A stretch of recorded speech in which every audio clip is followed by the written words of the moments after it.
நிர்வாகத்தின் சார்பாக கேட்டுக்கொள்கின்றோம்.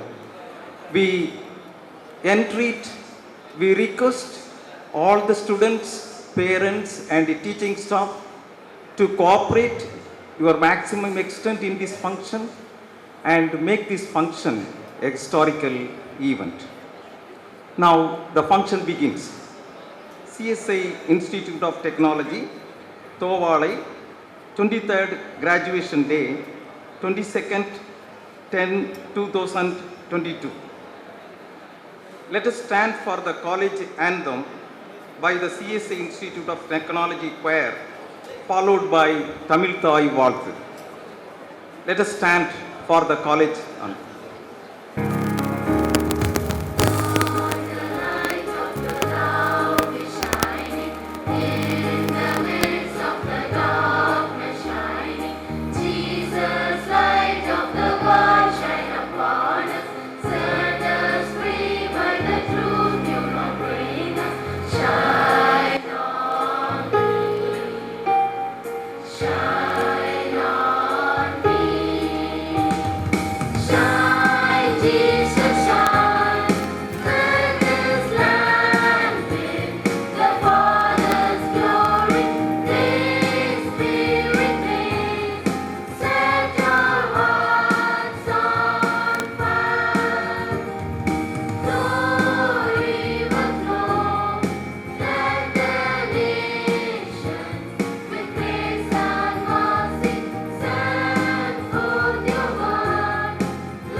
கடலுடுத்த நிலமடந்தை கெழிலொழுகும் வதனமென திகழ்வரத கண்டமிது தெக்கணமும் அதிசிறந்த திராவிடனல் திருநாடும் தக்க சிறு திரை முதலும் தரிசனரும் திலகமுமே அத்திலக வாசனை போல் அனைத்துலகும் இன்பமுற எத்திசையும் புகழ் மணக்க இருந்த பெரும் தமிழனங்கே தமிழனங்கே உன் சீரிழமை திரும்பி அந்த செயல் மறந்து வாழ்த்ததுமே வாழ்த்ததுமே வாழ்த்ததுமே.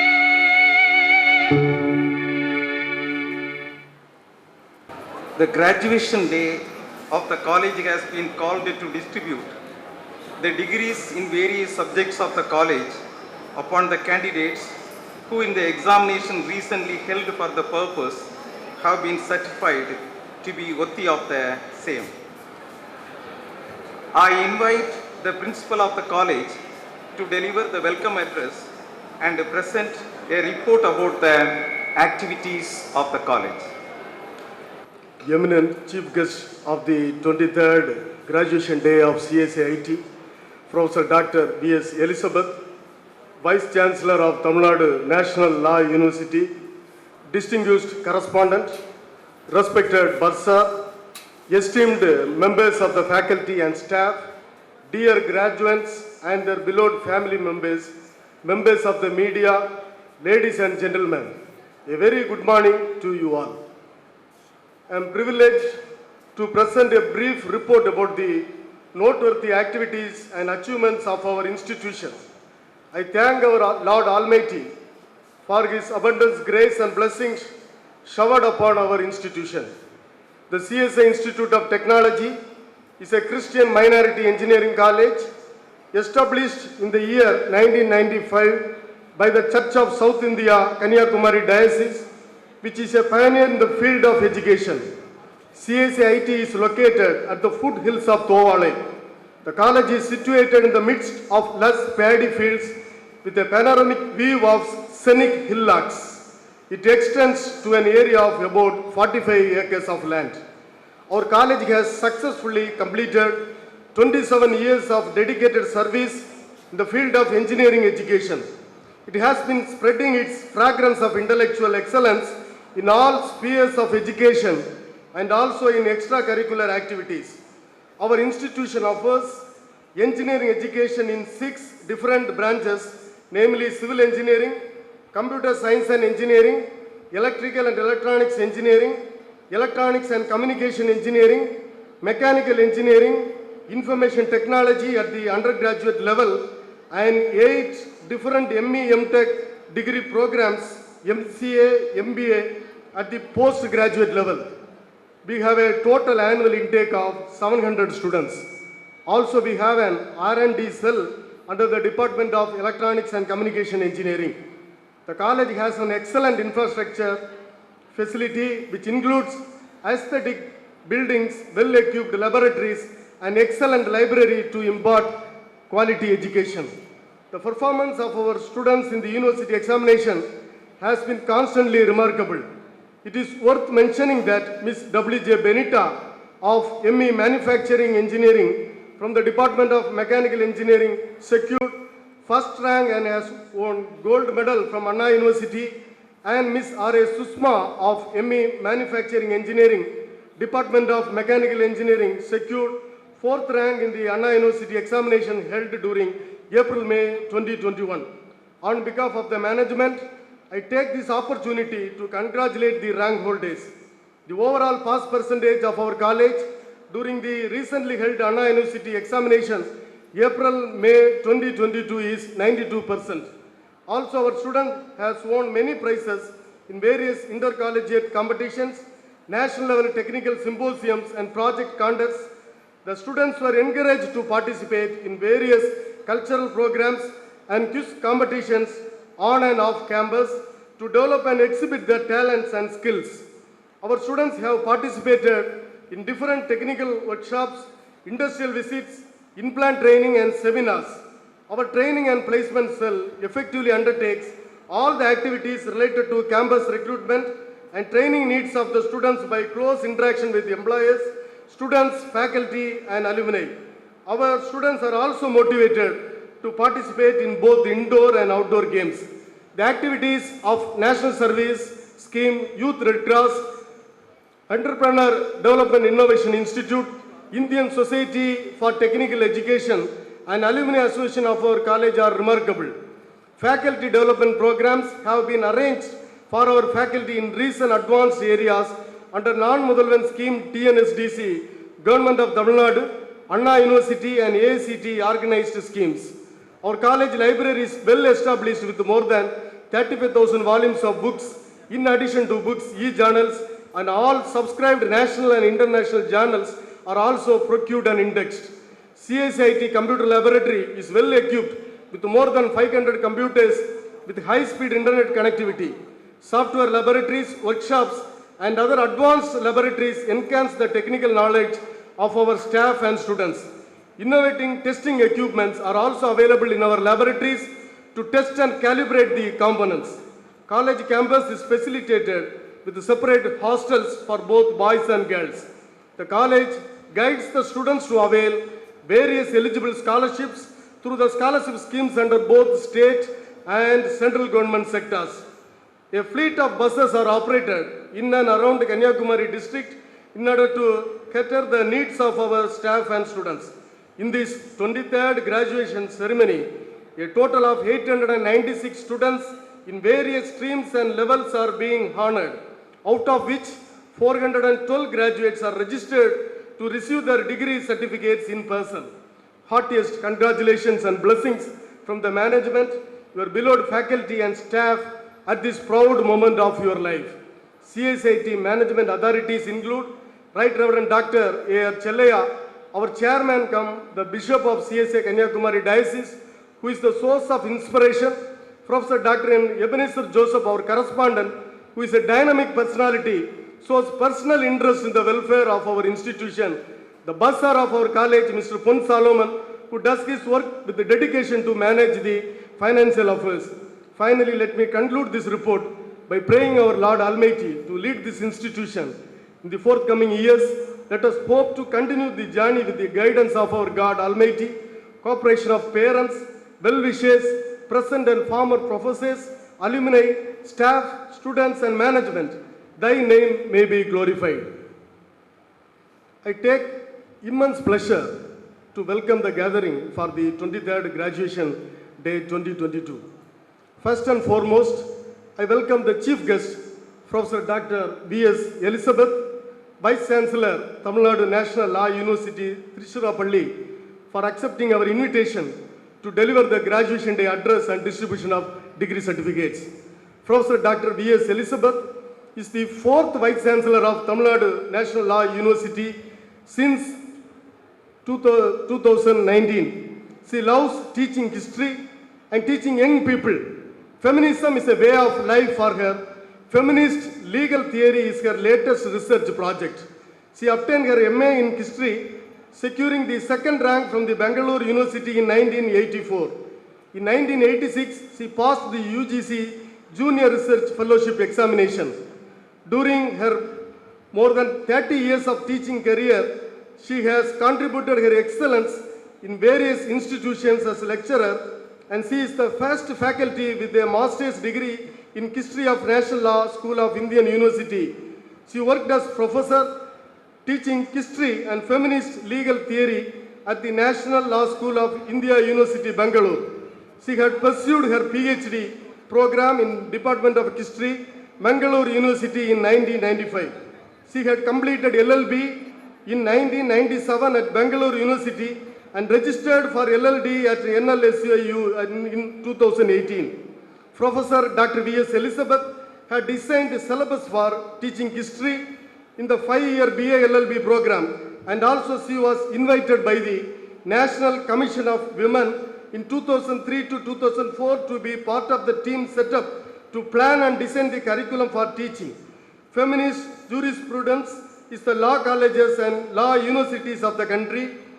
She was one of the founding members of the government board of the IALS In 2012 to 2013, she was appointed as a member of high-level committee on status of women by the Government of India. She has participated in several national and international conferences, seminars, and presented papers. Published a book and several chapters in different books and articles in journals of national and international repute. Most of her publications are on themes related to law and violence against women. Also, she has visited more than 15 countries like Argentina, Australia, Canada, China, France, Italy, Malaysia, across the world. She is passionate about her students, about history and women's right to live with dignity. As a Vice Chancellor of TNNLU, she does wonderful service for the upliftment of the university, especially during the period of pandemic. On behalf of CSIT management, staff and students, I welcome you, madam. I request HODs of IT, EEE and MCA to honor the VC.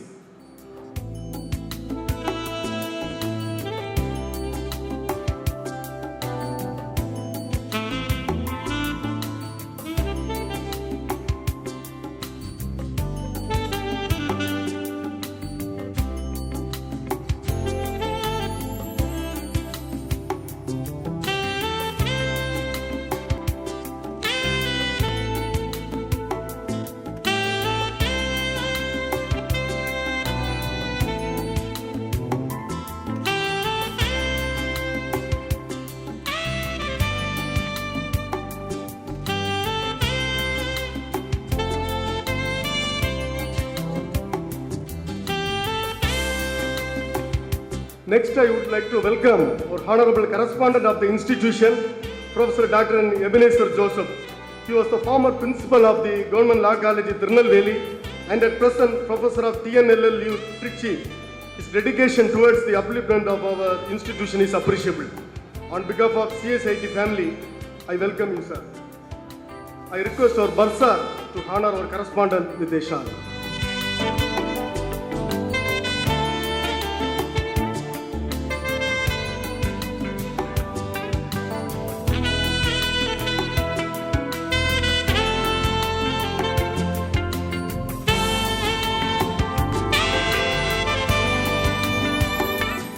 Next, I would like to welcome the bursar of this institution, Mr. Pon Solomon. He is also the principal of SGS Memorial Public Matriculation Higher Secondary School, Karangal. His enormous support towards the welfare of this institution is remarkable. Sir, on behalf of CSIT family, I welcome you, sir. I request our correspondent to honor our bursar with a shawl.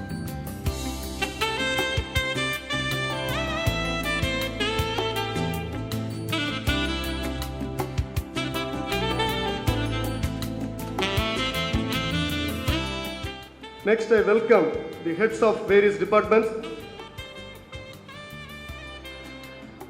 By the grace of Almighty, we have got an eminent personality as the principal of this prestigious institution, Professor Dr. Pratap Singh. It is our duty to honor him.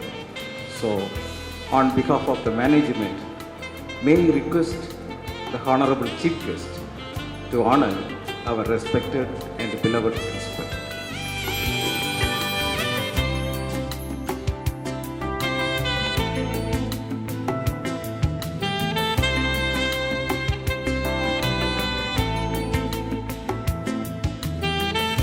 Next, I welcome the heads of various departments for this graduation day and my heartfelt gratitude to them for their active support and involving in organizing this 23rd graduation day. On behalf of management, staff and students, I welcome all the HODs. Next, I welcome the faculty and staff of our institution. Their active participation has made this day. Next, I would like to welcome our graduates, parents, guests and media persons for this 23rd graduation day. Once again, I welcome you all. Thank you all. I invite the chief guest, Professor Dr. B.S. Elizabeth, Vice Chancellor, Tamil Nadu National Law University, Tiruchirappalli, to address the candidates. A very good morning to everyone present here. Respected Professor Ebenezer Joseph, correspondent of the Church of South India Institute of Technology in Thovalai. Dr. N.M. Spencer Pratap Singh, principal of the college. Mr. Solomon, the bursar, other administrative committee members, the esteemed faculty of the institution, the graduating students, your parents, the media, and other guests.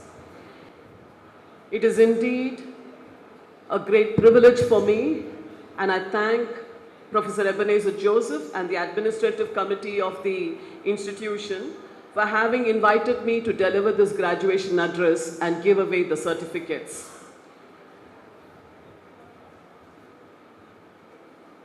I hope that the few words that I have to say, based on my thoughts and my ideas, will prove to be words of inspiration and encouragement to all of you here, and hopefully guide the graduating students as they step into the next stage of their lives. First of all, let me say congratulations to each one of you, all the graduating students, your parents, and especially your teachers. It is indeed no mean achievement that you are here today, having completed successfully all your studies, so that you're going to be receiving your various degrees this morning.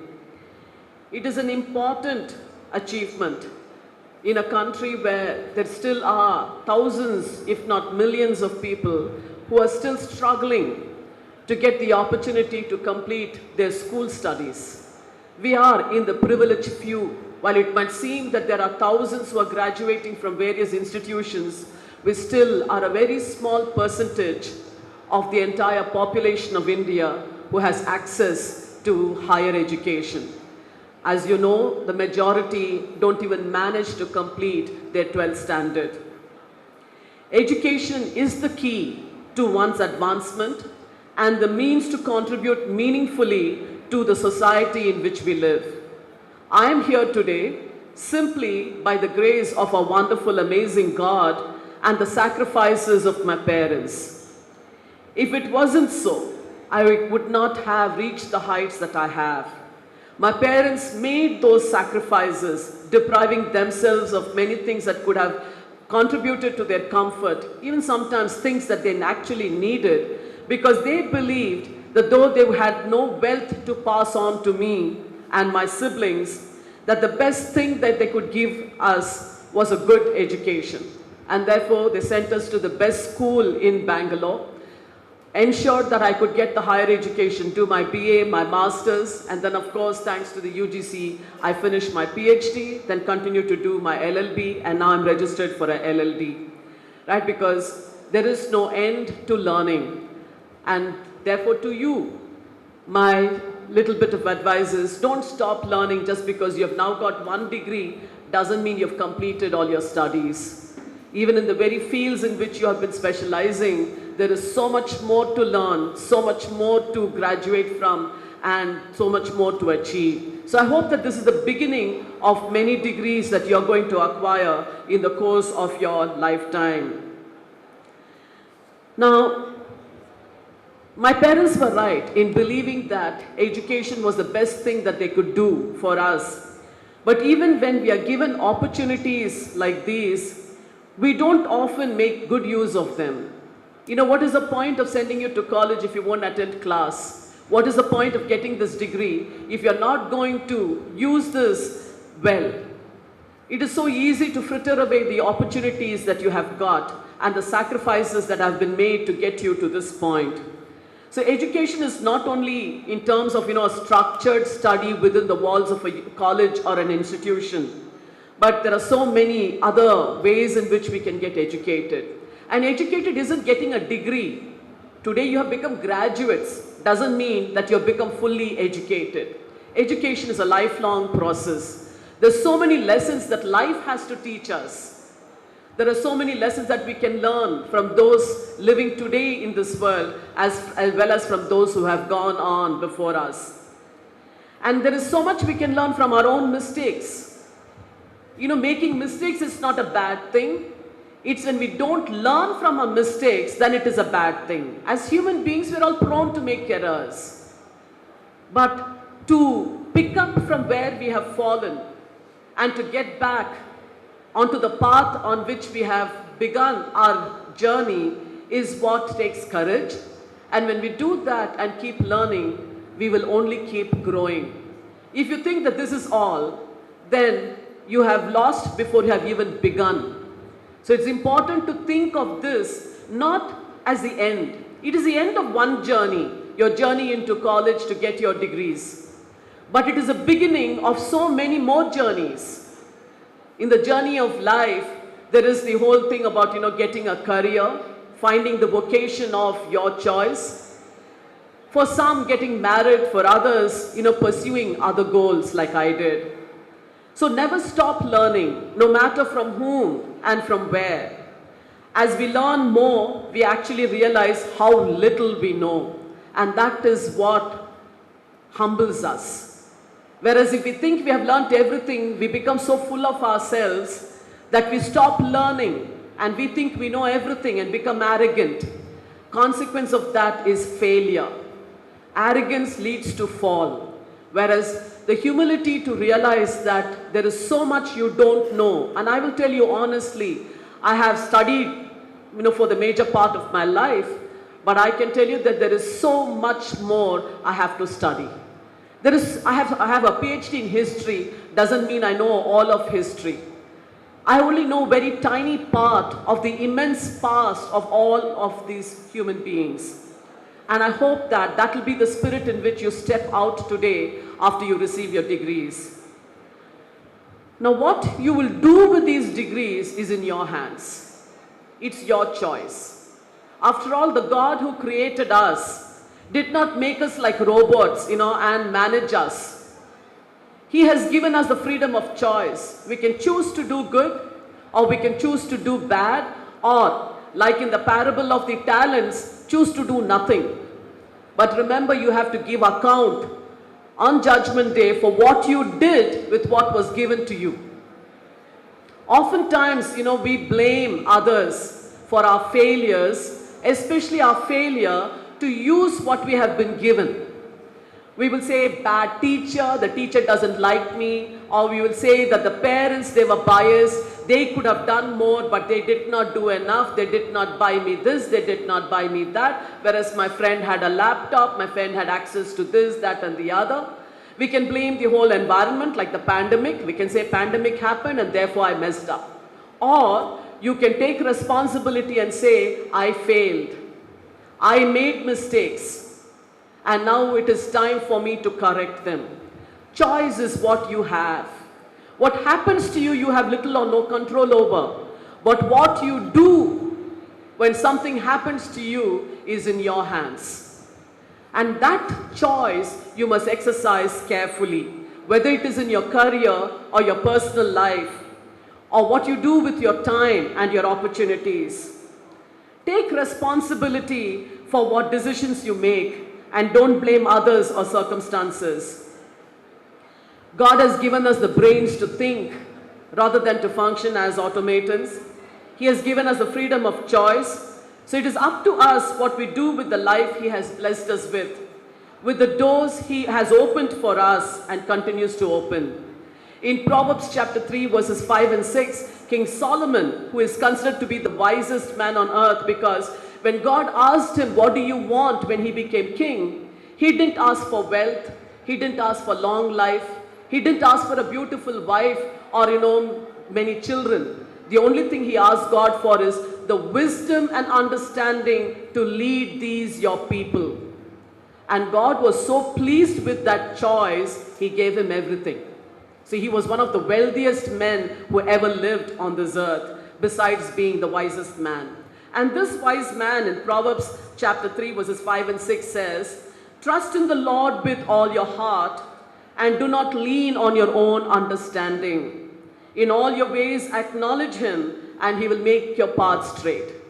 In other words, when you have the choice to believe in God, obey and follow Him, or to follow the ways of this world, it is for you to make that decision. Do you follow God who has created you and made everything convenient and possible for you to reach this point in your life? Or are you going to be fascinated with all the color and glitter and the latest technology and spend your time and money and opportunity on them? The choice is yours. The same Solomon in Proverbs 1:7 says, "The fear of the Lord is the beginning of knowledge, but fools despise wisdom and discipline." So it is for you to choose. Do you want knowledge, or do you want to be a fool and pursue the things of this world? I would say choose God and follow His ways, that you may live and not perish. I'm 61, nearly 62 today, and I can say that He's been good to me. It's not that my life has been easy and a smooth flow. I've had my share of challenges and opportunities. But through it all, the living God has carried me through. If I'm here today, it is simply by His decision, making this happen, so that I'm here to see you graduate, to deliver this convocation address, and to hand over your certificates to you. God has a plan for each and every one of you, plans that He made even before you were conceived. You were not conceived by chance. It was not your parents who decided that you should be born. Remember, each one of us is unique. There is not another person in the world like you. You're irreplaceable. Nobody can do what you are doing and what you're going to do. All that has already been determined by God. But you can always, by making the wrong choices, go away from the path, suffer and struggle, and then after some time come back. Why waste your time going around rather than going down the straight and narrow path? So it is up to you what choice you make. The second thing I want to talk about is discipline. My dear young people who are here today, you could not have reached today without some amount of discipline. Some of you more disciplined than the others. Some of us somehow managed to come and get this degree. But most of us had to work really hard, and especially for your generation, the pandemic happened. It was not easy on anyone, and especially not on a set of young people who could not imagine something like this. 2 years of being locked up, 2 years of not going to college, not meeting friends, 2 years of not being able to go out and have some fun could not have been easy on you. But you managed. You're here today. And that is thanks to some amount of discipline by you.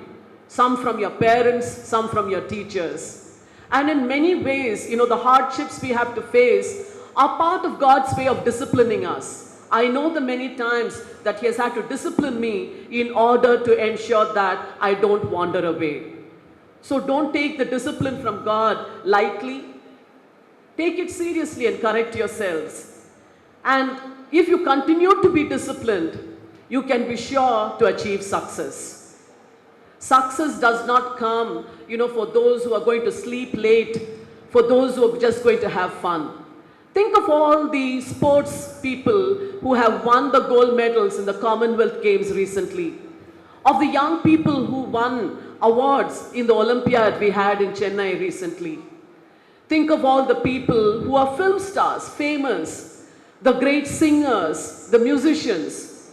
Do you know how much discipline goes into their lives? How many hours of rigor of practice leads them to the point where they have won these awards and made a name for themselves?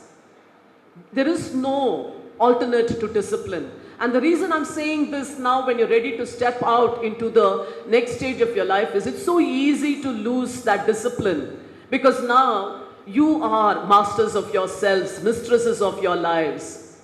And you think, okay, now I'm finally free. No parents to tell me when to get up. No bell to ring to tell me to go to class. But if you're going to lose the discipline that you have acquired, you can start falling behind in the area of your work. There is no point in envying, those who are achievers. Yeah, there are some people who will take shortcuts. But let me tell you, as somebody who never took any shortcuts, and who simply kept working, doing my job. What was given to me, I did. I didn't think about what other people are doing or not doing. And today I'm here. At nearly the end of my career, I have achieved the pinnacle of what anybody who is an academician can look for, becoming the Vice Chancellor of a university. So discipline, my dear young people, is one of the keys to success.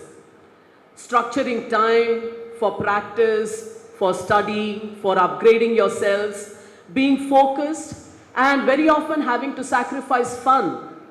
Even, having to make the sacrifice of choosing a job with a lower salary. All this will ensure that you reach the goals that you have for yourselves and fulfill the plan that God has for you. You've already done it, and therefore it cannot be very difficult to continue to pursue that. And as I've said before and say it again, this is only the beginning of new goals. Goals to get another degree, goals of getting a job, goals of pursuing a career, all of which in turn will lead to newer goals. And to reach each goal, you need to be focused, make sacrifices, be disciplined, so that you can have the satisfaction of having done a good job and of yet another goal being surpassed.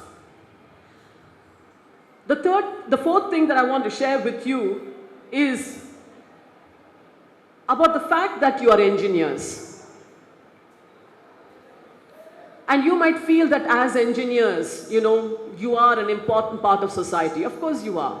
It is one of the important professions. Without engineers, we won't have buildings, we won't have the fans, we won't have any technology at all. So definitely engineering is a very important discipline and a good career path to be on. But what I want to say is that don't think that because you're an engineer, you know everything. One of the reasons for the continued poverty in our country, the continued inequality in our country, is because many of those who are running our country are technocrats. With technology, you can't solve socio-economic and political problems. The degree that you've attained, the knowledge that you have secured during these 4 years or more, has to be used for society. It can't simply be that, I love tinkering with things and therefore I'll keep doing that. What you invent, what work you do, must be socially useful.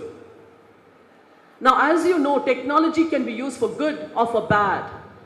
Again, you have to make the choice. What kind of work are you going to do? Are you going to be in the business of enabling lives, or you're going to be in the business of destroying lives? Take, for example, nuclear energy, right? Right now, in the midst of the Ukraine-Russia war, there is a whole fear that we are going to have a nuclear war. If you have a crazy leader up there somewhere who presses a button and starts it off, other people will start retaliating, and before you know, we're all gone. Is that the kind of use you want to put your knowledge and your skills to? Or do you want to harness this energy so that we can actually have a better life for everyone? I mean, look at all the technological advancement we have made. Today we are sending rockets to Mars. We are going to have people, travel, like as if traveling from, Kanyakumari to Trivandrum or to Delhi. They're going to travel from Earth to the moon and maybe soon to the Mars. What is the use that is going to be served? We have destroyed the Earth. Are we planning now to destroy the moon and the Mars as well? Isn't there better use that money and that technology can be put to? And two things that seriously bother me as a member of this society and as a human being is the prevalence of manual scavenging in the 21st century. We are so proud of saying we are the third largest economy in the world, but we are the 107th poorest country in the world. We should be ashamed. What are we doing with our technology and our money? How can manual scavenging exist in a society where technology has made it possible to go to the moon? Can't we find technology that will ensure that human beings do not have to go down those manual pits in order to clear up the drains and die in the process. Only recently I was reading about the children in a government school in Kolar who could not breathe because of the bad fumes that were coming out of the pits that were outside their classroom. How can it be that some people can, spend money to go to the moon, whereas there are other people, the only way they make a living is by getting down those drains physically in order to clean up everybody's, dirt. So you choose what you're going to do with your technology. Is it going to be socially useful, or are you going to do something which is only going to help you make more money and then possibly be used to further destroy the earth and the planet, planets around us? It is important to remember that technology cannot solve the problems of inequality and poverty, of the violence that we perpetrate on each other. Caste, 21st century India, 75 years since independence, 72 years since the constitution came into force, and we still are a caste-ridden society, killing each other in the name of caste. Anybody who marries outside the caste being killed, their own parents killing them. That is how inhuman we have become. Technology hasn't made us better human beings. And therefore, my appeal to you is that read. Read other things besides what you have to read because you're an engineer. Understand the society in which you live. Try to figure out the reasons why we have the problems we face in our society and try to fix them. Become administrators. Engineers today can pass the civil service exams. Become administrators who make a change as collectors, as secretaries, as deputy secretaries, drafting policies that will completely transform our society so that we achieve the constitutional goal of justice, liberty, and equality.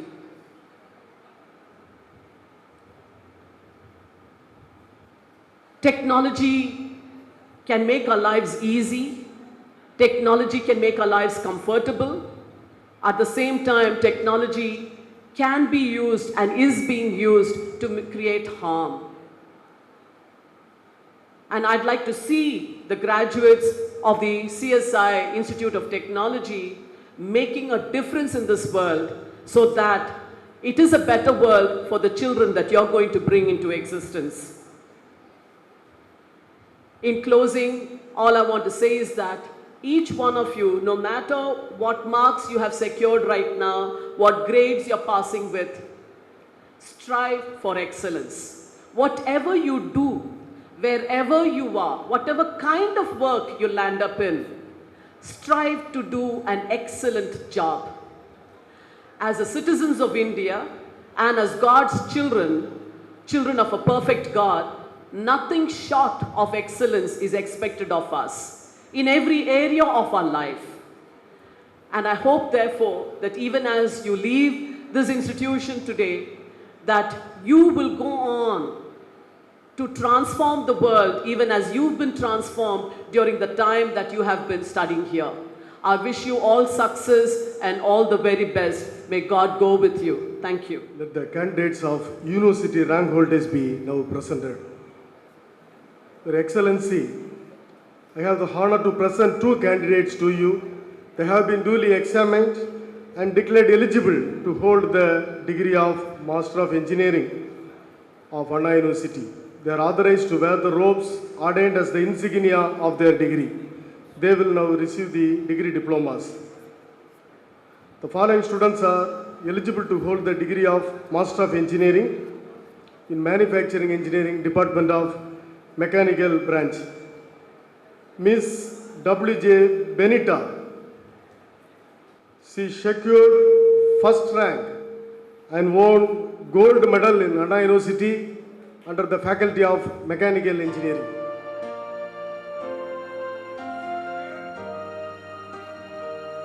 Miss R.A. Susma secured fourth rank in Manufacturing Engineering under the Department of Mechanical Engineering Branch.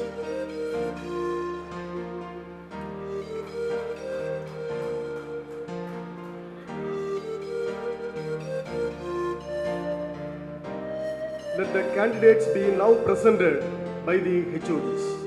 Your Excellency, I, the head of the Department of Civil Engineering, have the honor to present 106 candidates to you. They have been duly examined and declared eligible to hold the degree of Bachelor of Engineering and Master of Engineering of Anna University. They are authorized to wear the robes ordained as the insignia of the degree. They will now receive the degree diplomas. The following students are eligible to hold the degree of Bachelor of Engineering. Ilango T. Lima S. D.M. Jackson.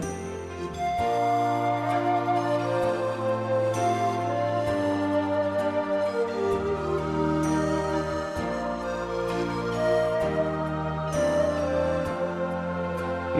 Sino. Adric Justin G.S. Muhammad Arif S.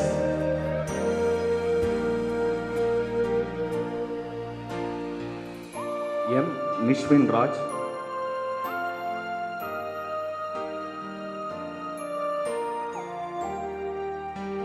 Samuel K.R.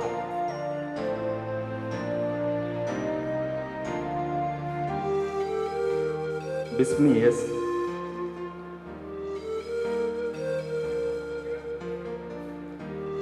Jinin J. Kishore.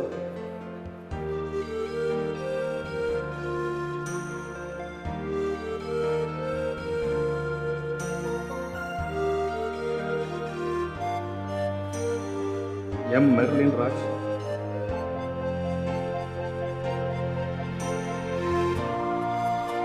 Nitya Shobha.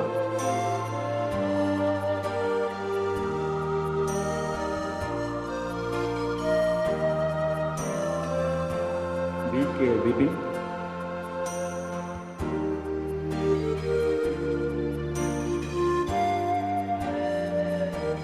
Abhilash T.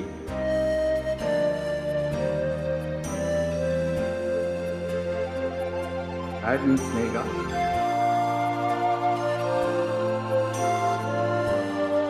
Ashwin Titler S.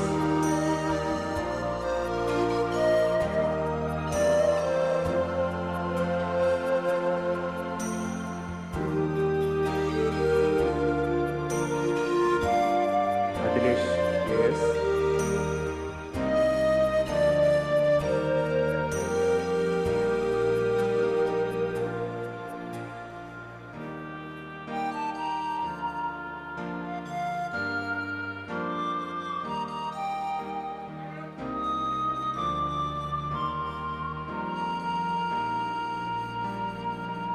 S.M. Babiru.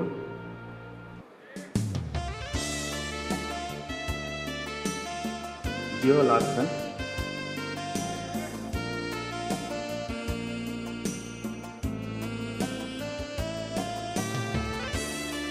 J.S. Jabisha.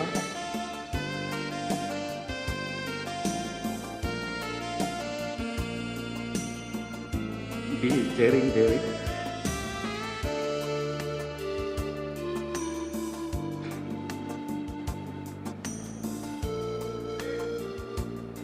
M. Kartika.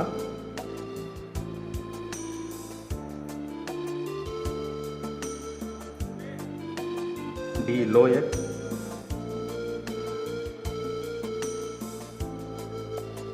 Selvaraj R.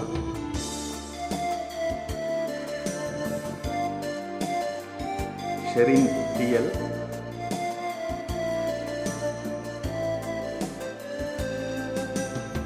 M.M. Bhagavati Sri. Adeline Plessy K. Ajish M. Ajit Kumar A.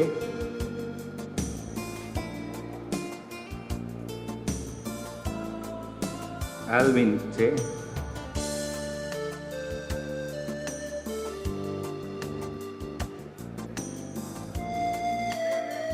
Ashley